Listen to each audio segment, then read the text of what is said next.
What's that little guy? I'm pretty excited to tell you.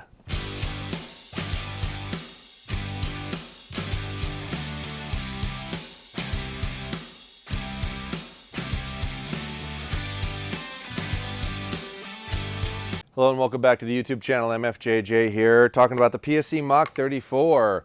This one has the Evolve Cam on it. It has the new shim system, which is pretty dope. I gotta tell you, to be honest, it's the first time you'll have a PSC where it'll be easy to shim adjust. These are always difficult to change, but this one is actually like a clip-in system. It's pretty wild. You loosen each screw a little bit, and it comes with a tool, and you pop it out. For some reason, there's no tools in the ones we got, but you actually stick it in the hole and pop it out, and you can actually move the cam left to right and put the appropriate shims in it. Doesn't need a press, doesn't need anything extra special, just a pop. Now, because it's predetermined on width, you can't put the wrong shims in here. So there's going to be multiple different thicknesses, and when you go to fit them in, either they're going to fit tight or they're not. So it's going to be really hard to screw it up, which is great.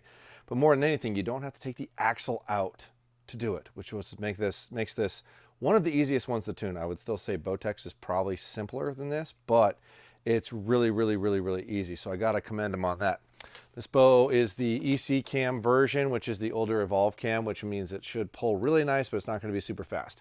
This bow is a 25 to 31 inch draw length, a 34 axle to axle, 7 1/4 inch brace height, 3.65 pounds, and a 330 foot per second IBO. It's available in 50, 60, 70, and of course the Meathead 80 if you want it. Let's see what the physical weight comes out at. All right, right at 4.0 with an arrow rest, so that's pretty close on overall. Let's see what kind of length we got here.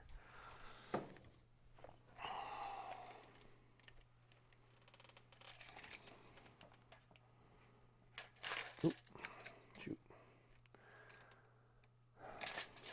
Little bugger.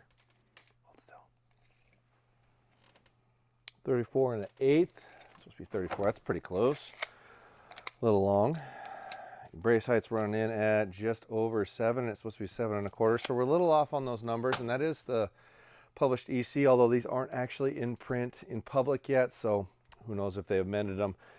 Let's measure the amount of reflex here.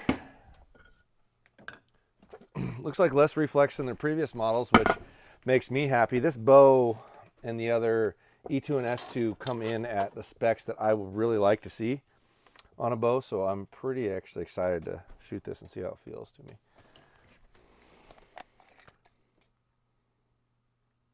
Looking like 1 5/8 inches. That's relatively forgiving dimension of platform. Let's see how it feels. We broke an arrow yesterday and didn't realize it until we went to shoot these today, so we only have 2 arrows. Sorry about that, guys.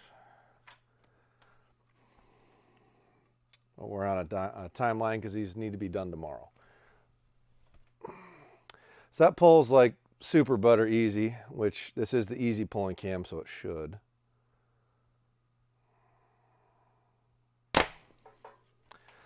Little vibration, not a ton of recoil, pretty minimal. Feels pretty darn good. I'm gonna grip this one, see how it feels. Yeah, same cam, same feel. Been making that cam a couple years, so it doesn't really necessarily feel different on different bows. Maybe slightly.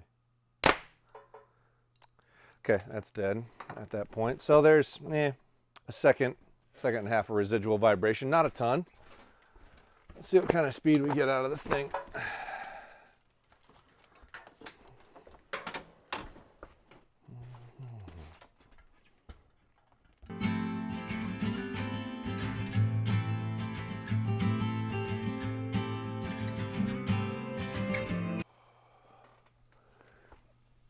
All right, 70 pounds, 350 grain arrow, 30 inches.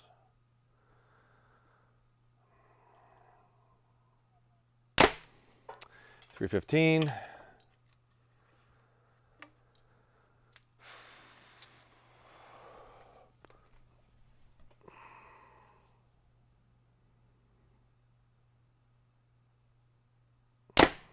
.317, and that is at the 90% let off, so we'll change that to the 80 and we can try it in that.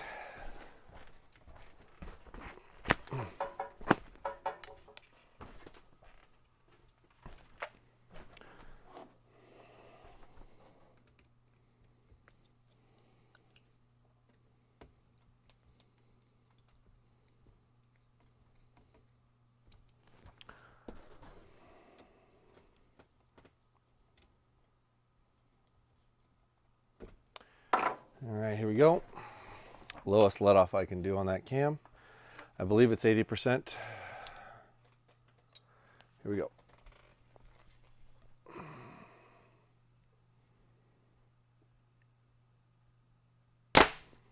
$314.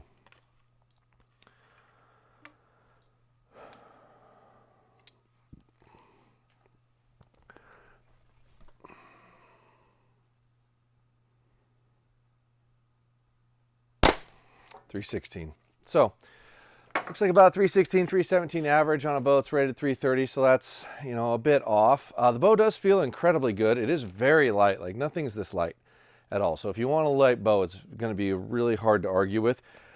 Very forgiving design and platform. Doesn't feel torquey at all on my hand for as light of a bow it is. I bet you it's a really good shooter at distance. Adding that new shim system's pretty freaking amazing, and I'm optimistic that maybe that'll be on all the bows this year, but these are the only ones we've seen so far, so I really can't comment on that. All in all, it's a nice look. I do like that green too. It's a pretty good looking color. I mean, I can't really say anything bad about it. We're going to test the E2 and the S2. We got the E2 already. The S2 is supposed to be here tomorrow, so that video is going to be out a little later. But we should be able to get both of these out for you pretty much right away. Head on over to the website, podiumarcher.com. Maybe you heard of it. Maybe you haven't. Buy something or not. Either way, follow along, like, subscribe, comment down below. We don't have any giveaways on the PSEs. We don't do a ton of business with them, so I don't have any kind of pull to try to get them to give me something to give to you.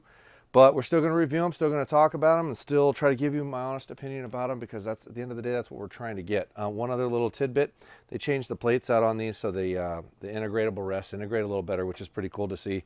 That was a really creative way to do it, to actually change out the plate rather than machine it permanently into it or have a permanent bracket that you can't change. So good on you, PSE. Couple of good things here.